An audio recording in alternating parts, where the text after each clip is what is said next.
The good news doesn't stop merely with Israel's strong military. It continues with Israel's strong economy. It's a tremendously strong economy.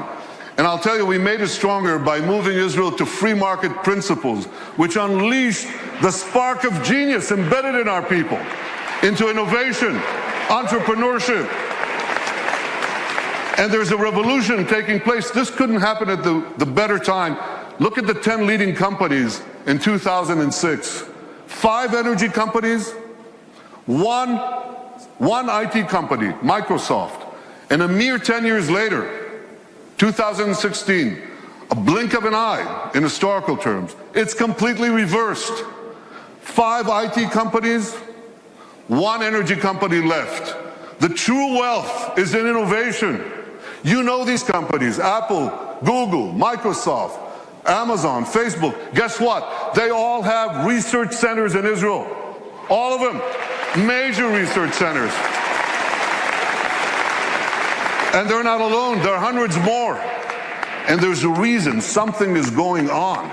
It's a great change. It's, you want to hear jargon? It's one sentence. This is a terrible sentence, but I have no other way to say it. It's the confluence of big data, connectivity, and artificial intelligence. Okay? Did you get that? Yeah. You know what that does? It revolutionizes old industries and it creates entirely new industries. So here's an old industry that Israel was always great in, agriculture. We're always good in agriculture.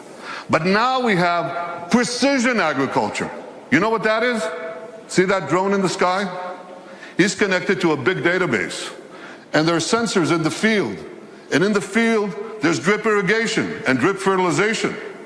And now we can target, with this technology, the water that we give, the fertilizer that we give, down to the individual plant that needs it. That's precision agriculture. That's Israel.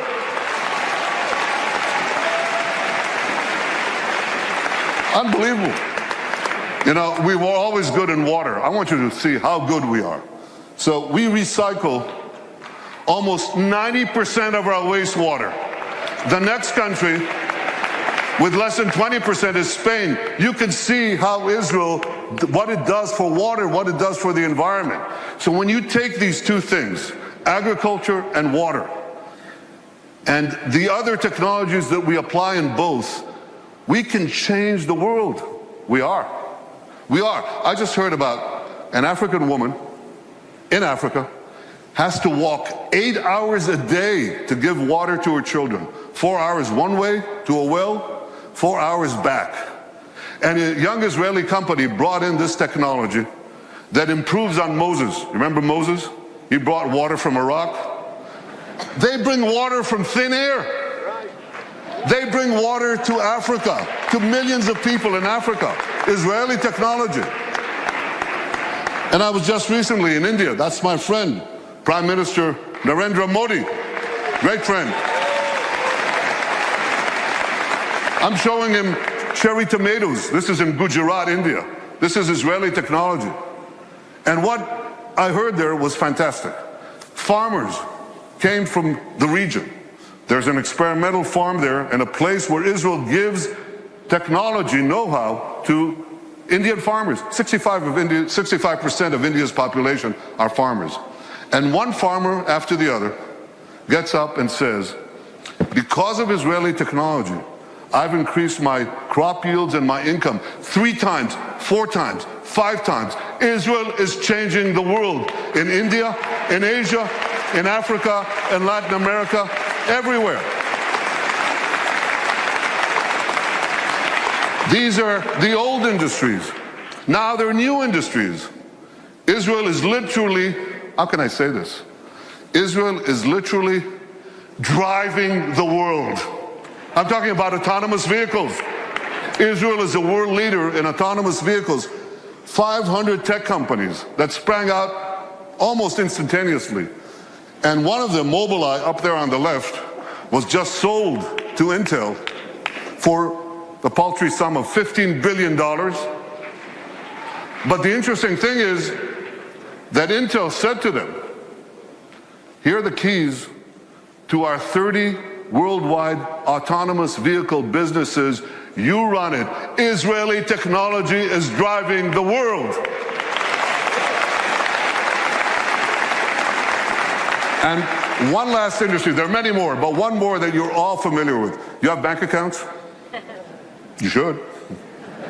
Okay. Well, you don't want anyone hacking into them, right? Or into your cars, or into the planes you ride. You need cyber security. Everybody needs cyber. Israel has become a world leader in cyber security. Look at how much they invest in the hundreds of Israeli startup companies, tremendous companies. But here's another factor that you should know. Israel's population is how much? Who knows? Class? 8 million. It's closer to 9, but it's about between 8 and 9 million. That's correct. And what percentage of that is of the world's population? Oh, come on. It's 1/10 of 1%. So what percentage do we get of the world global investment in cybersecurity, in private investment in cybersecurity? We're 1/10 of 1% of the world's population, and we get a whopping 20% of global private investment in cyber. We're punching 200 times above our weight. Not 2 times, not 10 times, not 100 times, 200 times above our weight. That's one heck of a punch. Very strong. Now here's how the dots connect. Because we have this tremendous capacity for security and intelligence, and because we have this tremendous capacity for civilian technology, for making the lives of people richer, safer, more productive, many countries are coming to Israel because they want to share with us these benefits. And that creates the third great change, which is a flourishing of Israel's diplomatic relations around the world. You know, when I joined the Foreign Service 105 years ago, as the DCM to this city, Washington, the number 2 in our embassy, I think we had about 80 or 90 countries with whom we had diplomatic relations. Now the number is 160, and there are very few countries left. By the way, what are we doing with Greenland? We got to do something with Greenland. Where's my advance team? Go to Greenland. They must have some satellite needs or something that we could do there. But we are coloring the world blue. I've been to Africa 3 times in 18 months. I've been to South America, Latin America. Can you imagine? In the 70 years of history of Israel, a prime minister of Israel never went south of Texas. I mean, I love Texas, but yeah, I do. But we went to Argentina. We went to Argentina, to Colombia, to Mexico, and they say, come back, we want more. That is changing. All these countries are coming to us. India, China, Mongolia, Kazakhstan, all of them. Azerbaijan, Muslim countries. First time I visited Australia, tremendous. Far away though. So we're coloring the world blue.